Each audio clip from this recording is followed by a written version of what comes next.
for you.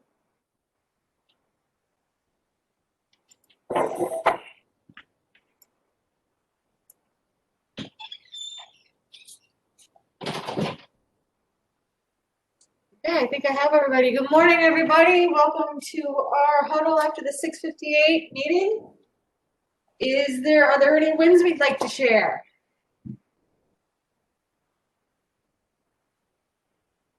Okay, well, we know we've got Dave and Jeff in the house. So, gentlemen, what do you have for us today? Okay, the very first Friday I got up here is the Suriname Splendens. It's also known as the Chinese wild ginger. It's zone 5 to zone 9. It would get 5 to 8 inches in height to 10 to 16 inches in width. It is more of a purple cup shaped flowers. We grow it in a 19 centimeter. This variety, you want to keep it in a soil that's evenly moist. And best area to plant these things is in the partial sun to shade. Among great plants, this is among the great plants for shade. It has this beautiful spider variegated leaves, so it helps draw attention to the shaded gardens. It is ideal for rock gardens, and it is perfect for underplanting for shrubs or containers. This variety is also considered deer resistant. And this is what the crop looks like right now. So we got a nice crop for you. Next picture, please. Now, this is Stockotheria procumbens. This is a variety that was just shipped in. We received these early this week. The picture you see this on the left is what the crop looks like exactly right now. I did put this variety right directly into current. And like I said, for this variety here, it is considered to be a zone 3 to zone 8. It would get 6 inches in height to 3 feet wide.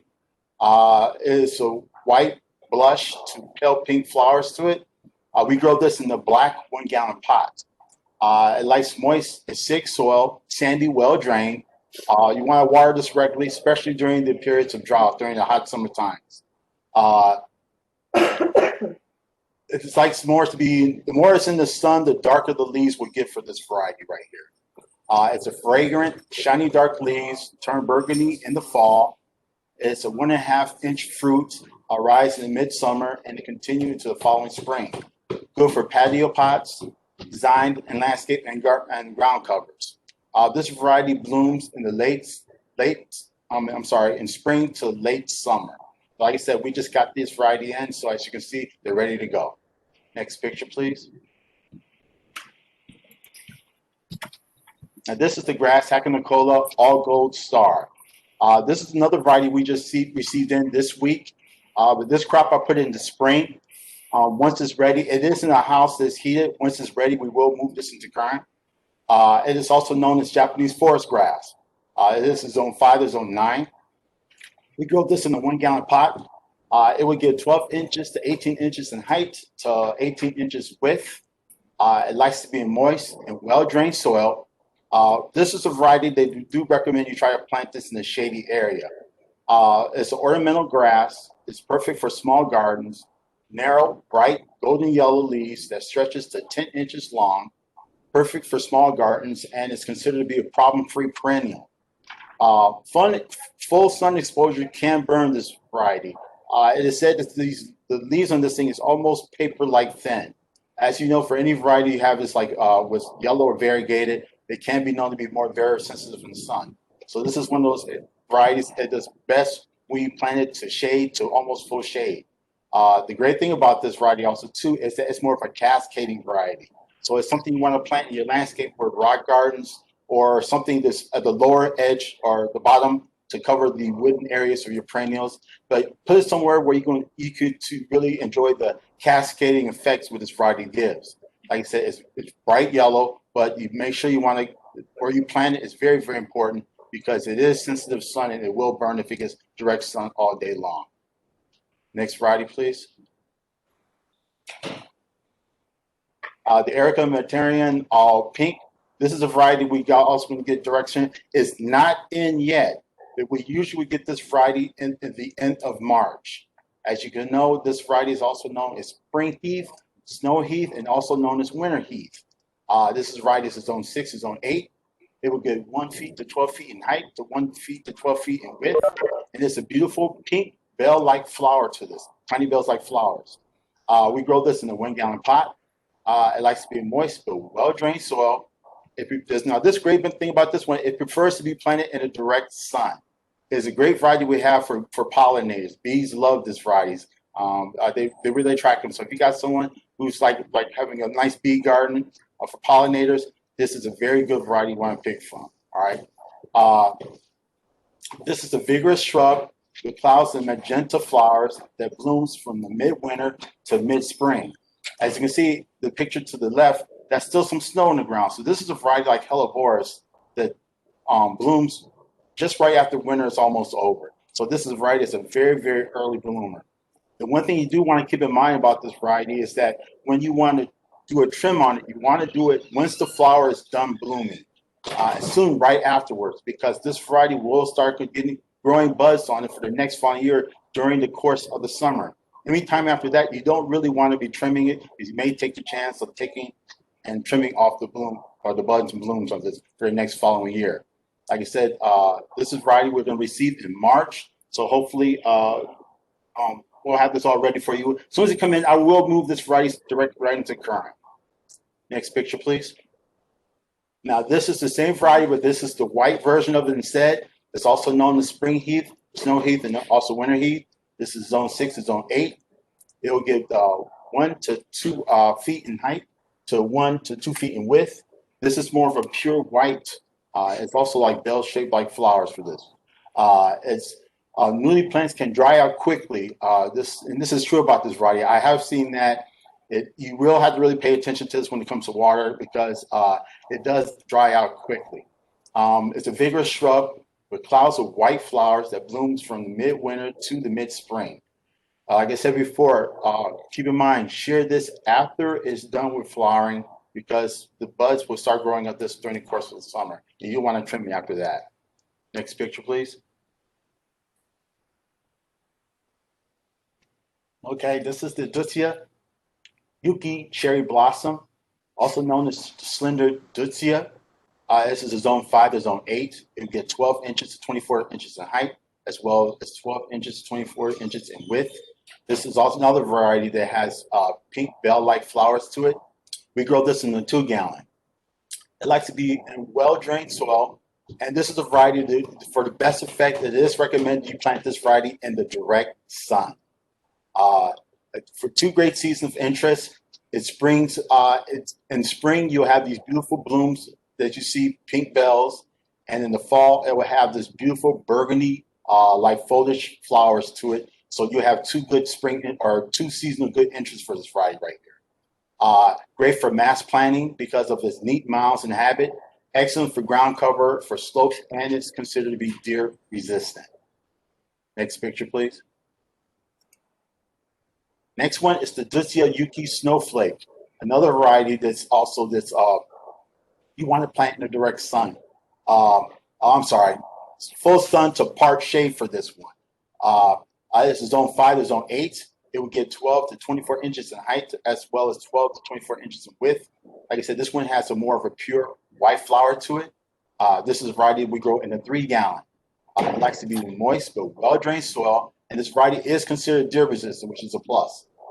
Tiny fragrant flowers bloom in the late spring and early summer. Good for landscape, edging, ground covers, and slopes. Prune to shape after flowering. So that's something you want to keep in mind. I'm learning more and more that pruning time of season for a lot of these varieties is important. So we usually have to pay attention for that so we don't cut off the buds and blooms for later on. Next variety, please. Now, this is the Deutzia Chardonnay Pearls, also known as Deutzia gracilis. This is zone 5, zone 8. It would get 20 to 36 inches in height, as well as 20 to 36 inches in width. Now, this one has a pure, tiny white flowers to it. We grow this in a 2-gallon.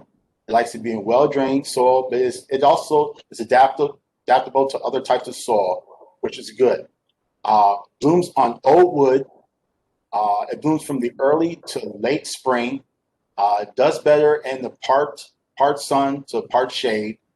Because of the variegation of the leaf, it's like it's a known habit for yellow flowers. Usually don't want to It's not really highly recommended planting these in direct sun because they will burn very easily. All right, fertilize in the early spring, prune immediately after the flower is done. If you're going to put it in the sun, it does recommend at least to have at least 6 hours work. The rest of that, you might want to be partial sun to shade. A small Dustia with yellow to green leaves. The foliage adds seasonal long color throughout the year. Great for landscape use and small enough for use for containers. Works well in mixed containers and the perennial borders. All right, and this variety right here, we have a nice crop for this variety. And like I said, once this is ready, we'll be moving some more indecent right current. Next picture, please. And the last is the Dustia gracilis, also known as slender Dustia. This is a zone 5 to zone 8. This would get 5 feet in height as well as 5 feet in width. This variety has more of a white flower to it. We grow this variety in a 3-gallon pot. It tolerates clay. This shrub should be grown in the full sun. It recommends that we grow this right in the full sun. It is adaptable to both dry and moist locations. Blooms in the mid to late spring. And this variety is considered to be a very slow grower. So this variety is known to last up to 20 years. So that's a good thing for that. But because it's a slow grower, you will plant this, but you may have to wait till the next season for it to establish itself. So you can see the effects of the flowers you have. You see like the picture that's in the right.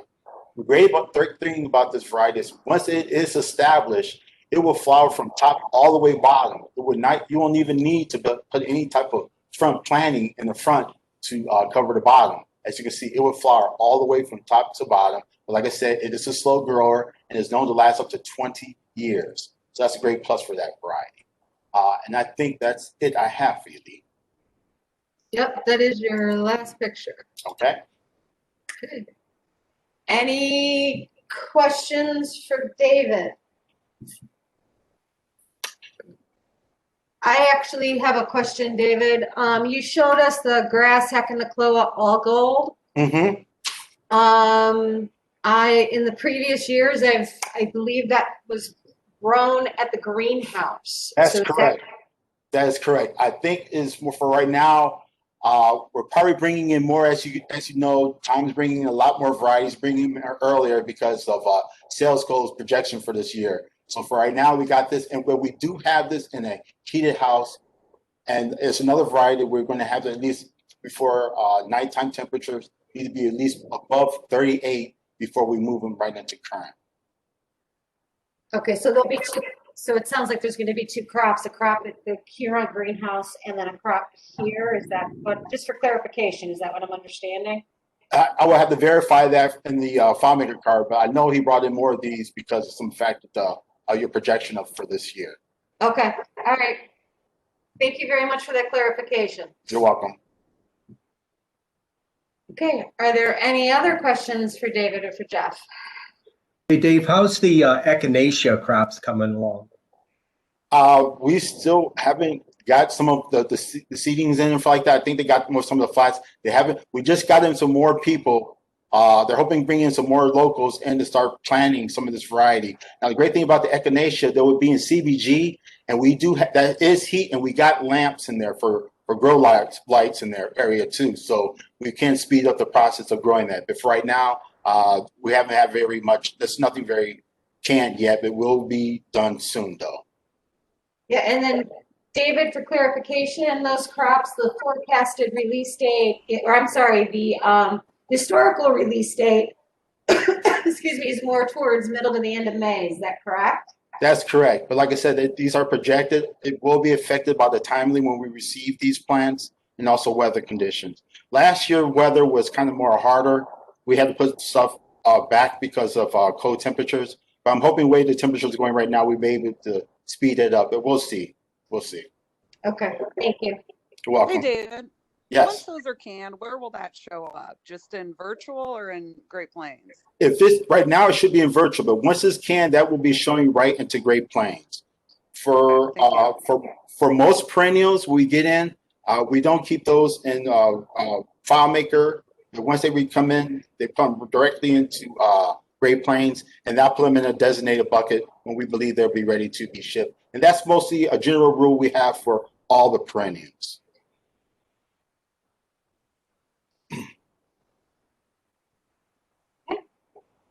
Any other questions?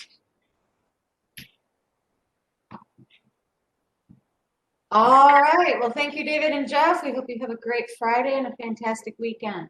All right, thank you. You too. Danny, what do you have for us today? So I had a conversation yesterday with Heather. I sent the first editions out in the newsletter, and so in our conversation, most growers are in the same boat we are. They're sold out of a lot of material.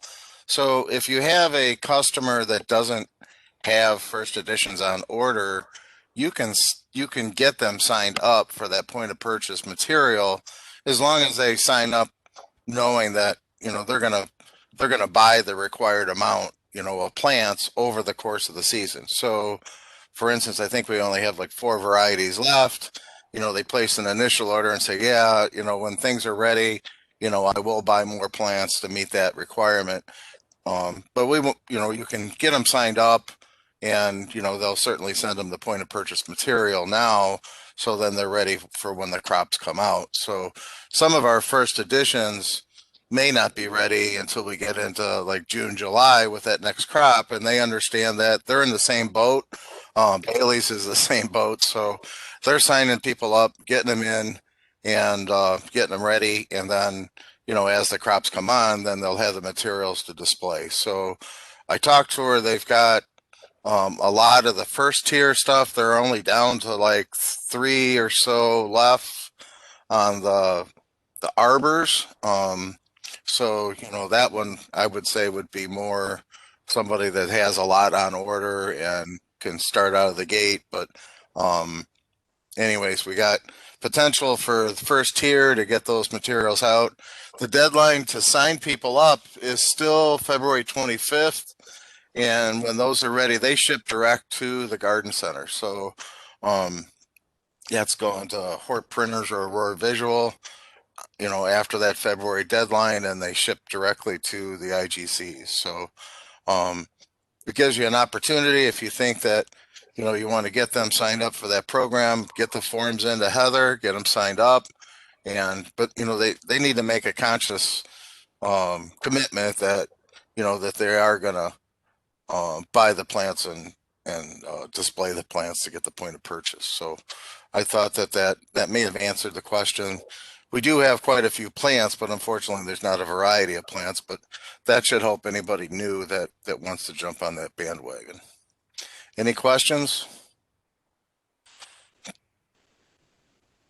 Okay, so I sent out those forms and everything. If you got any questions or whatever, let me know, and I can resend them to you if you lost them. But that you should have got those prior to that training. I wanted to talk a little bit about the annual process today, so get everybody on board with where we're going with that.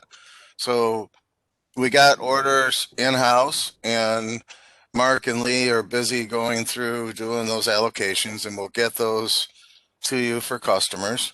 We'd like you to then go to the customer and just review the order with them and finalize that and make sure that there wasn't any changes. They got the stuff in the right weeks, and because things have happened from the time you took it to the time that they get it, and get those in right away to Mark and Lee.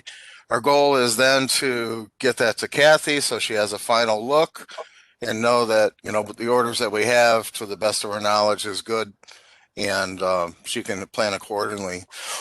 So what she's going to do is look at that on a week-by-week basis, and as she moves inventory, then in FileMaker we can then look at that week's orders opposed to the inventory, and then let you know these are available to ship. Now, everybody recognizes this is a new process that we got, and customers are given their good faith, again, looking at the order saying, yeah, this is when I want to take it. Kathy is going to do her best to accommodate us and get those crops out during that week, but it's a work in process, right? So she's getting, like Dave said, she's getting liners in and planting crops. Liners could come in too small, didn't show up. There's certainly issues that are concerns on both ends. So both parties, we need to get them on board with saying, yeah, this is what I want when I want it. Kathy's then going to go in and do her best effort to deliver it on the weeks. Moving forward, if you have orders coming in, send those on the form to Mark and Lee to import. And so again, we want to make sure that what we got is in the system, given her visibility in her planning. And then by importing those orders versus the portal, we can kind of, look and let her know if something is a large order or a large cancel or something in her planning process. That'll be put in by the form and import until we get closer to season, and then we can kind of see where we're at, and we may open the portal at that time. So that's where we're at in the process. And I know that Dan, Mark, and Lee have been working on the allocation process, and I can't speak for them as to where they are in that process. So I just wanted to kind of give you, that's what we're working for. Eventually, moving forward, obviously, what we want to do is take the data from this year and get that to Kathy and say, okay, historically, this is what we got, and then be able to give her that early when she is planning her production and give her the opportunity to sort of plan ahead. And unfortunately, some of the processes, she's got liners and things coming in, so she's not able to really get a feel for what we got sold and look at her production. And she's trying to do her best to adjust and accommodate what we got. But, if there's any issues as she's looking at that, she can see where that demand is. She may raise a hand and say, hey, we got to move it from this week to that week. So that's kind of the process that we're looking at this time. Hey, Danny. Yes. Sorry, I had trouble unmuting. This goes back to American Beauties. Are we going to have a way to pre-book some of that stuff that's going to be, or not going to be ready until after the regular spring pre-booking season of, what was it, 5/9? So I've been getting a lot of questions on stuff that's not on inventory, and as Dave alluded right now, if it's not on inventory, it's because the plants are, I don't know who's rattling papers, but please stop. The stuff that's on inventory is the things that they know they can execute. The things that is not on inventory are plants that were canned late, not here yet, etc. So when they have a better idea when those plants are finishing, they're moving the inventory to current. So it's based on the plants. I did get that information to Tom and the guys. We have a higher level meeting on the 28th, and I expressed the concern, and they know that we need visibility as soon as we can, and as soon as we can get that, then we'll get it to you guys. Okay, thanks.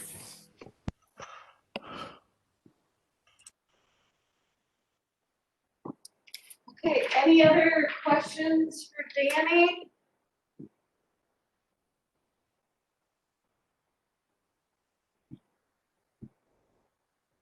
Okay. One other comment I got. So, going back to our AB meeting, and I think it was Craig that mentioned, will we have a tree line coming on? So we do have a few 5-gallon trees in process, but Tom and Paul is working on a additional tree program. It won't be for 21, it's 22. So I did express that need at the meeting, and they're in process to get something going for 22 to include a 3 or 5 gallon size tree into that program for 22. Okay, and I apologize, guys. I know this meeting seems to be bouncing around. I'm going to go back to the annuals that Danny talked about, and I was trying to confer with Mark because I wanted to make sure where we were at. Annual orders that were submitted and received prior to up to like Tuesday have been imported. Dan pushed the button and they got allocated, and then Mark and I just finished up late last night prorating those orders. Some items had to be prorated. We kind of shared the love all the way around, and then we're going to the next step. We got to go back to Dan. And then I believe Dan is going to be able, and I'm looking at Mark, so correct me if I'm wrong, but we're looking for Dan to do the same thing he did with nursery stock orders, the allocations, and he should be able to auto-generate those allocations. Is that correct, Mark? Yes. Yeah, so that's the step we're at. So any orders that were received prior to Tuesday did get imported, allocated, and prorated. Anything received Wednesday, Thursday, or today will have to wait until that's all said and done. And then we can start, putting more orders in. But we want Dan, we're kind of taking this step by step so that Dan can, he can get the allocation done, and then we can go, we can keep moving forward. All right, so we're pretty close. I don't know what Dan's, what the time frame is, but I know everybody's looking for this information. We appreciate your patience. As soon as the allocations are generated, we'll let you know, and then we can go back to what Danny was looking for as far as going to the customer, going to the orders, and getting that information back to Kathy.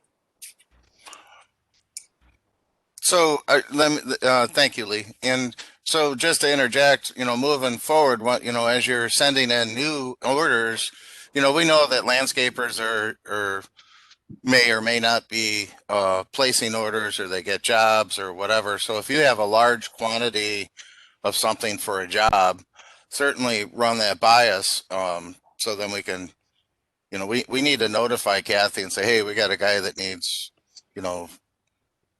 a large amount of annuals for a job or something, so we can go in and let her know, so we can see if we can execute it. So wave the flag if you got large quantities, or if you got large changes, for some reason, that it happens, some guys like, hey, I can't take this for whatever reason, they closed, or you need to wave a flag, so then we can get that back out there and get it sold. So please work with us moving forward, and we're trying to get the system. This year's a learning curve, and we hope it'll be much better as we move forward for next year. That's all I got. Hey, Lee.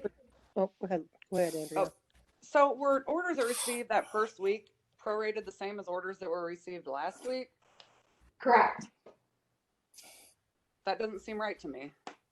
I thought we were told all along they were going to be entered as the order they were received, and that's why we put the push on to get them in right away. But I guess that is what it is, but we should consider that for next year. And more importantly, when we prorated container items, like some of them, I was allocated one 19 centimeter plant.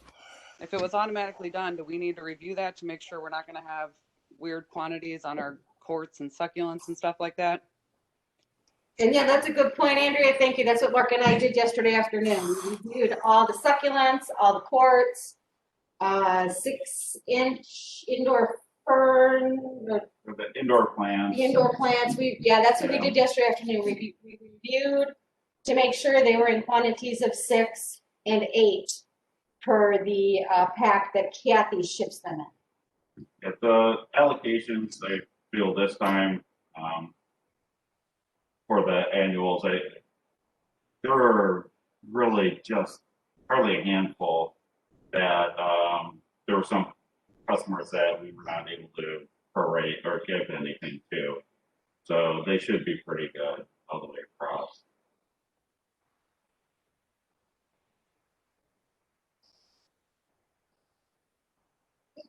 Any other questions on annuals? I guess I just wanted to make a comment and a question. Do you know, I spoke to Kathy and she was concerned about liners for annuals and seeds and whatever she needed to buy, but do you know if she's considering increasing what we're producing for 2021? The reason why I asked that is the Suncrest Gardens order that, they've ordered annuals from us forever is substantially larger than last year. And that's just one customer. And I have just an inkling that this is going to be one heck of a crazy annual year and herb year and vegetable year. So just wanting to know if if we're taking that into account.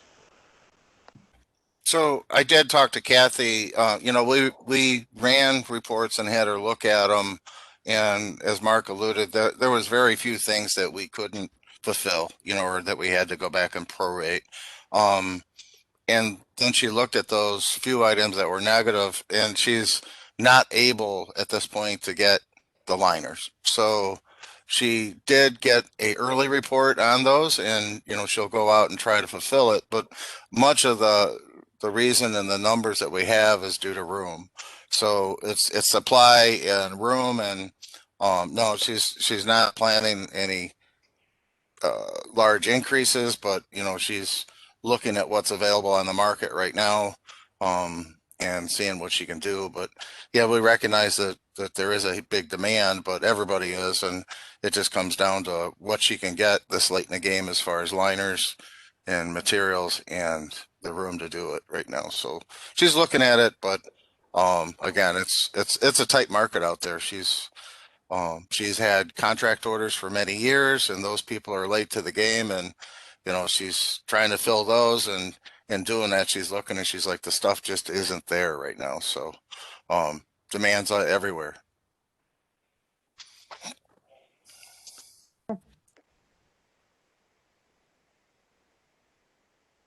Okay. Any other questions? And we can continue to talk about it. And I know Mark and I will keep you updated with the process. I think what right now we're just waiting to go back to Dan for the allocations. Okay. All right, Jennifer, what do you have for us? Couple of quick things. So Tom gave us an update about the vaccine. I think that everybody knew about the survey that came out. I think everybody participated in that. So thank you for that. And the results came back that the majority of people were willing to take the vaccine. So he has already embarked on the steps of talking to our representation in Congress, at the state Congress, and trying to get to the governor's office. So it's more on the state level than it is the federal level, because I don't think we can get very far on the federal level. So it's my understanding he is trying to actively lobby for agricultural workers to be included in the 1B or 1C category. And just to refresh everybody, there's 1A, 1B, and 1C. Those are the only people that are eligible to even sign up for an appointment for a vaccine. It's unlikely, I think, at this point that we'll be able to get some kind of flu. You know how we had a flu vaccine clinic on the farm where they would bring in, a nurse or whatever, and bring in vaccines and administer it on the farm. That seems pretty unlikely at this point. So what his goal is to just get us on the list, basically, as a essential worker. And then if he's able to do that, when the timing comes for, I believe they're now moving into 1B, 1C, I believe is February 8th. Then you start the frenzy for trying to get on a list, basically to get the vaccine. You'll all be able to call your local health department. That's where I would recommend that you start. They're generally doing pre-approvals, which is essentially just you signing up, putting your information, your contact information, and then selecting that you do qualify for one of the categories, and submitting that to them so that they supposedly can contact you. But basically, my own health department in my own county, they sent out instructions that if you qualify for one of the, so for example, my husband, because of age, qualifies for 1C level. Once February 8th comes, he can start calling, and every health department has different instructions. So he can start calling Tuesday morning at 9 a.m. And if he can get through to somebody before they run out of appointments, he can get signed up for the vaccine. So you can probably all guess how this is going to go. And basically every area, it's going to be a frenzy. He also can sign up at local pharmacies, which the health department provided a list of pharmacies that are supposed to be getting shipments of vaccines. So for example, Giant Eagle is going to be, giving out the vaccine. So he's gone to multiple places and already tried to pre-sign up. Health departments will usually pre-approve you. From what I understand, pharmacies, it's more like you have to, once you qualify, you just have to try to snag an appointment. What generally right now, I think it's by calling a phone number. I don't know if you guys have, gotten appointments at like Minute Clinic at CVS or those kind of places. I've gotten I got vaccinated for hepatitis. I could make an appointment online and go through their prompts, but I don't think they have that set up yet for COVID. Maybe at some point they will when they open it up to the larger public. So more on that. As of this point in time, Tom has not been able to get them to approve agricultural workers. Other states, like for example, Illinois, agricultural workers are on the list. And so, if you lived in Illinois, you could go right to, your health department and again, try to get an appointment basically. So that's the latest with the vaccine. We'll keep everybody posted. Microsoft training, Emily alluded to that. And Lee, I'll let you talk about that in a second. I'll let you pull that up. But before we go to that, Lee can take you through some of the details, but I want to just point out if you are new and you want to take Microsoft Office training, that's totally fine. But Emily wanted us to confirm for newer people that we did the same training last year. OneNote, using SharePoint, using, I think it was Outlook. There's like 4 different categories, which Lee will take you through. If you want to take the training this year and you didn't attend last year, she would like everybody to watch the video. We recorded the training last year in anticipation of taking the training this year, because the trainer is the same person and would have kind of, to some degree, I think there's going to be some review, but there's also going to be building on what was covered last year. Or for anybody that wants a refresher or sat through it last year and thought, oh my gosh, this is ridiculous because it's going too fast, which I think a lot of people felt, you can, rewatch it and, can be sitting at your laptop and kind of take the training and click on things on your own computer as you're watching it. But then we'll give you some options for signing up for the new training. It's not mandatory. And so I think people need to evaluate where you are in your skill level. But if you don't have the skill level, I would encourage everybody to take the training. So I am a needs supervisor or manager approval in order to do the training, because I think people felt like we had everybody do it last year, and I don't know that everybody absorbed everything. I think there's one on team and using Teams more effectively. So for those that are a little less tech savvy, I'm going to approve anybody in the sales department that wants to take any or all of the 4 sessions. You're more than welcome to take it. But just keeping that in mind, if you choose not to take it and you don't have that skill, I think you might want to reconsider that, because what I'm finding as I try to get a little bit more sophisticated in the interactions that we have and some of the projects that we have, people's lack of experience in Excel really creates a lot of problems. So for example, like I say, don't move anything, or don't move any columns, you can move rows, and I get spreadsheets back with all the columns moved.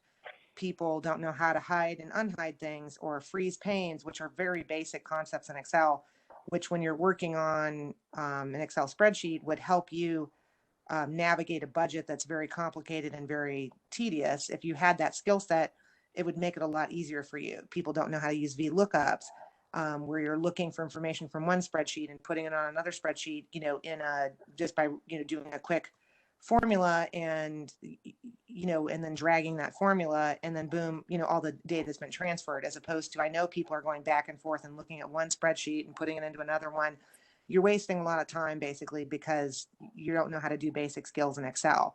So I just really want to encourage people that to be reflective and think about the level at which you are at in Excel, or using Teams or using Outlook, or, like I want to recommend, if you send me an attachment, send it to me as an attachment, not through SharePoint. It drives me crazy when people send me stuff through SharePoint, because it's difficult. I have to click on 8 more times, to get something and save it and, whatever. So most people send it to me as an attachment, but I got a couple people who don't. And I've asked multiple times, please send it to me as an attachment, and I still keep getting it the same way. So it just tells me that people have a lack of understanding of what, you're supposed to be doing when I ask for something. So this is part of professional development. I would, this is how I would classify that. It's personal development, professional development. you know, as an example, like when I've interviewed, different people for various things, now I basically say, I'm going to send you a Teams invite to do a virtual meeting. Are you okay with that? It's a huge indication, if somebody is not okay with that, or they can't figure out how to unmute and mute, or they can't, in today's day and age, we need to be comfortable with all virtual platforms, and you need to be comfortable in order to be able to teach your customers. So, there are various reasons why we need to be comfortable with all of these different tools. And again, if you're not, then I think you need to put it on your list of, things to sign up for, to continue to progress professionally as well as personally. Some of the stuff I think, will come in handy for you personally as well. And by the way, like I learned how to do, VLOOKUPs, I don't know, 20 years ago or something in Microsoft Excel. And I can't tell you how many times I've used that skill, or pivot tables, or, again, just some basic formatting functions, or searching or filtering or sorting. Um, you have to have a certain comfort level. And I think that, as a group, we've got some people who are all the way there, and we have some people who are none of the way there. And so I'd like to just encourage you. And again, I'm not expecting people to be perfect, but I'm hoping that people are willing to try. And we've got some time right now between now and when we start shipping. I know people are still trying to get orders. I know you're upselling. I know you're sending out allocations, doing pricing. I know you're doing all of those things, but I do think that in order to have some variety and, and I think we've got some time to be able to work in personal and professional development and training for at least a couple of hours a week for the remaining, sort of 7-8 weeks we've got until we start, really having to focus on preparing orders, or maybe that's closer to 6 weeks. But if you think about that times, I don't know, 2 to 4 hours a week of training, that's a fair amount of training. And you can really learn a lot and advance your skills in that time.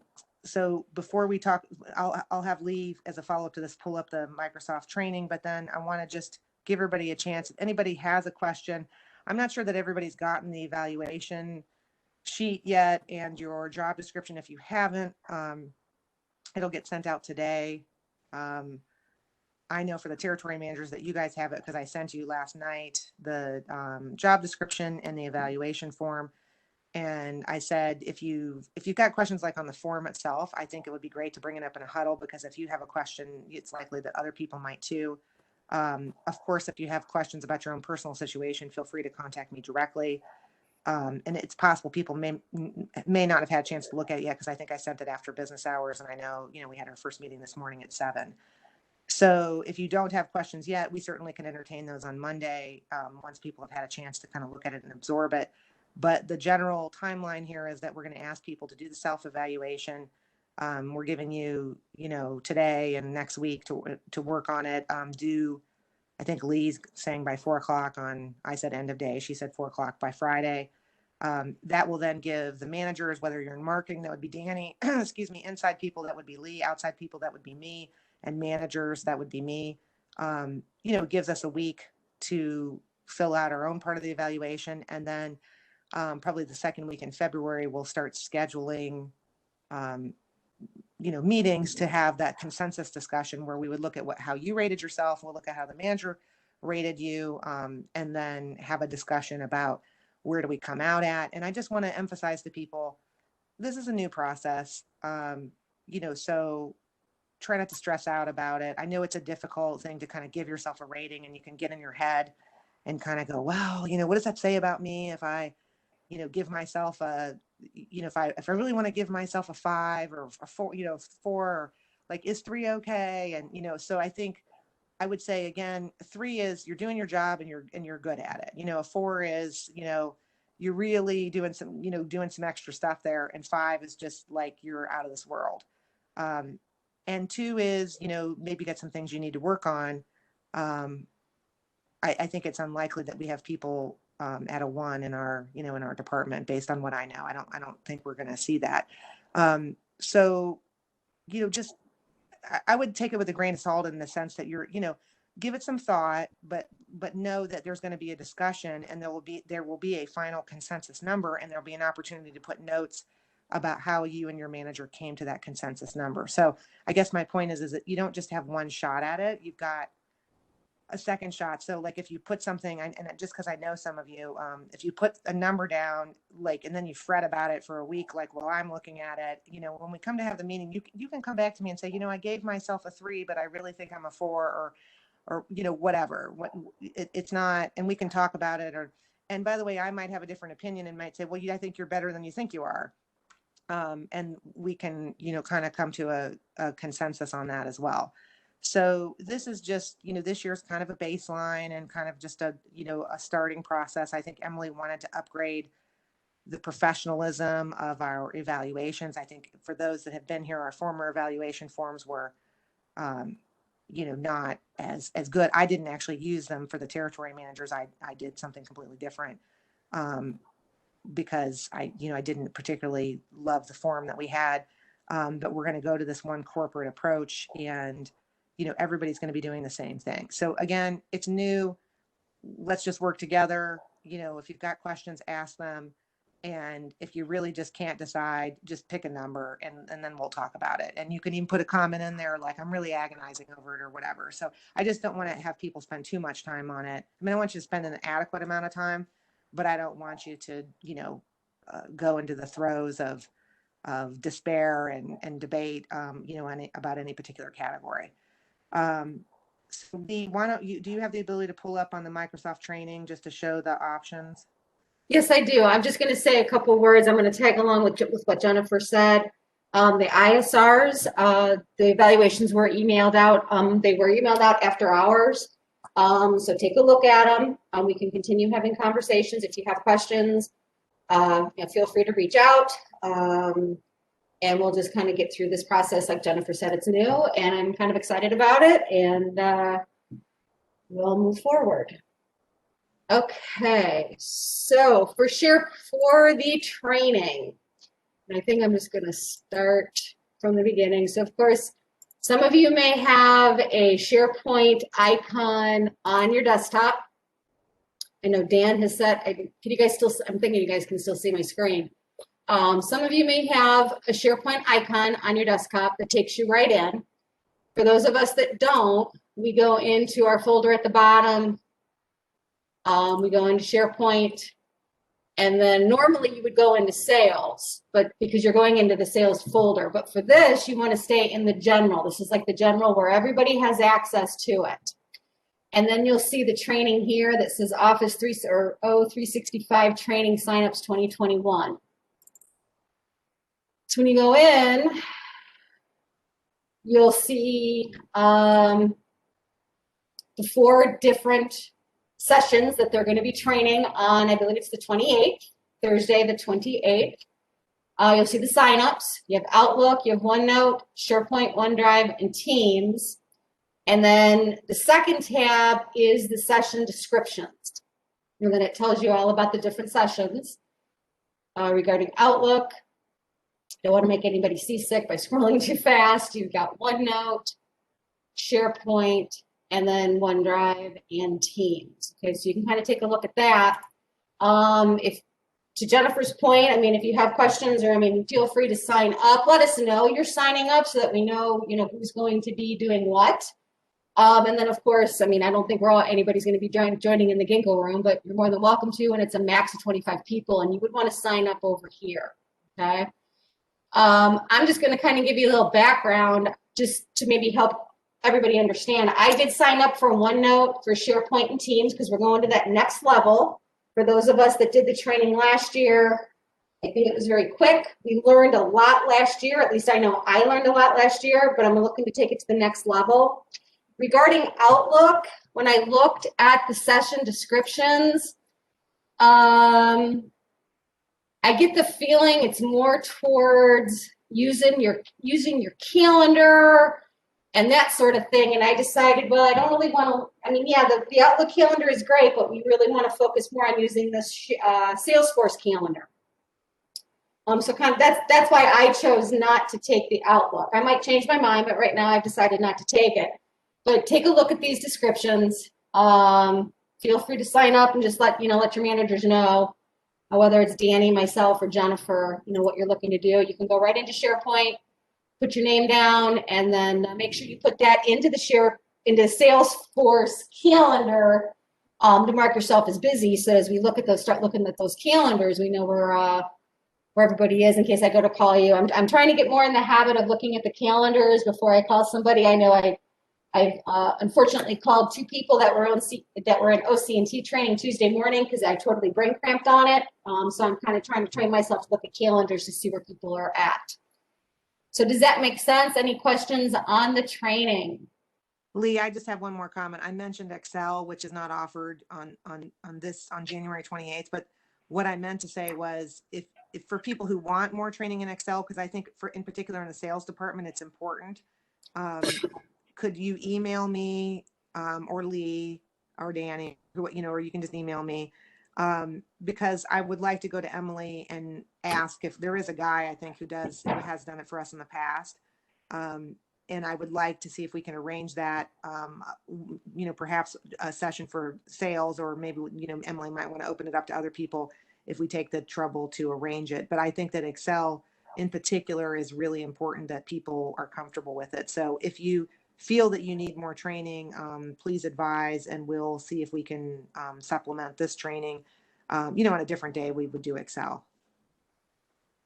No, you're absolutely correct, Jennifer. I actually had sent Emily an email. I think she's looking into it. It's Michael, I can't think of his name, Gross, from the people that do our 401ks. So yeah, we can follow up with Emily on that.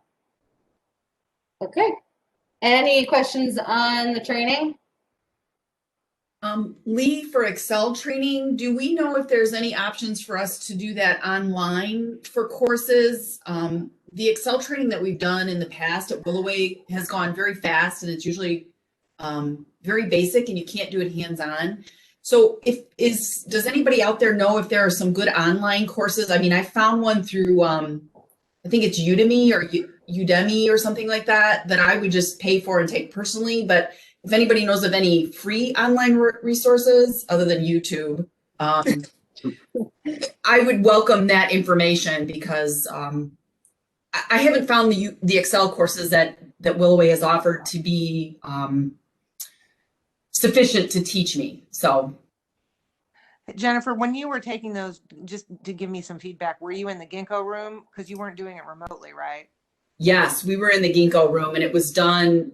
You're basically just taking notes and listening, which I suppose there's some people that learn well that way, but Excel feels like the kind of thing that you really need to be doing stuff hands-on. Well, it's interesting. I did the training, this other training last year where I was remote, and most of the people were in the room. And I found that I learned more than I think the people in the room, because I had when you do it virtually, you have your laptop open and you click along and do it while the person's doing it. And, maybe you take a few notes or something. But I found that I retained more because I was actually doing it. So I hear you. And I think, Lee, make a note. We could say something to Emily about, and they might also be able to offer sort of beginning, intermediate, and advanced. I think they've done that in the past as well. So if you're past that, maybe you're at the intermediate or advanced stage, they would go a little slower. And if he's teaching it virtually, I think that's actually an advantage, because what I found is when they teach it in the Ginkgo room and then they try to, so I don't know if this person's going to be teaching it in the Ginkgo room, Lee, or they're going to be teaching it virtually completely. I prefer it when we're virtual, they're virtual, because you can hear them better, I think. And also you can follow along. So Jennifer, I would just encourage you to try it maybe one more time. But we can also ask Emily if she's got any other resources to recommend. I get what you're saying. And sometimes the online courses, you can go at your own pace and, show you some different things. I think we could also use some PowerPoint training too, Lee. I don't know if Emily's got a resource for that. That's probably not as important as Excel, but I think that it's something we could put on our list, because we do use PowerPoint. No, great. Yeah, I actually have that written down. I know that there's one person here on property that I think is pretty fluent in PowerPoint. I was going to maybe see if we could reach out. Just see what the options were. So absolutely. Okay, and I apologize for the new people, the newer people. I'm having a little bit of a brain cramp as to where the recordings are, so I will find the recordings, and I think they're in the. I don't remember where they're at, to be honest. I'll find it. I'll send out the path for those of you that want to watch the recordings. Okay. Yeah, Emily showed it real quickly yesterday, and I don't remember where it is either. It's Yeah, on, the it's on the note is server on my somewhere. desk, and rather than making everybody seasick for me trying to flip through, I'll find it now. Okay, so thank you, Lee, for taking us through that, and that's all I've got. Unless you have anything else to announce, I know that we've gone long, but we're going to have some longer 658s. Everybody needs to sort of get used to that idea because. Which is going to be in lieu of our normal kickoff meeting, which, as you all know, takes like a half a day.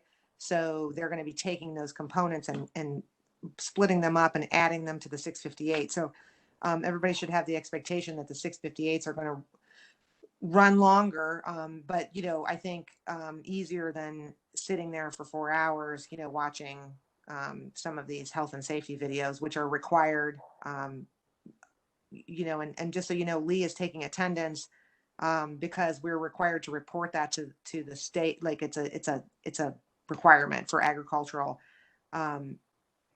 companies that all workers be shown certain information and that you have not safety knowledge, and we have to do it annually. So if there's anybody that cannot attend a 658 huddle for the next couple of weeks, you're going to have to catch up and watch the recording of it in order to be able to make sure that you have that training notated, because if you don't, you won't be allowed to work, just so you know. And I know that's not necessarily as relevant for the sales department, but pesticide drift and that kind of thing can occur when you're out in the field, and you need to know about locations and asking where on the farm you can go and when and those kinds of things. So it's important that everybody watch this and get a refresher every year. So if for some reason you're not going to be there, you need to make arrangements. This isn't like you can just read the notes. There are certain things that we're required by law that you have to do, and Lee has to document that you did them so that we can submit that and everybody can be cleared to work starting in the spring again. Okay. All right. Thank you, Jennifer. Are there any questions for Jennifer, Danny, for anything that you've heard in the huddle today?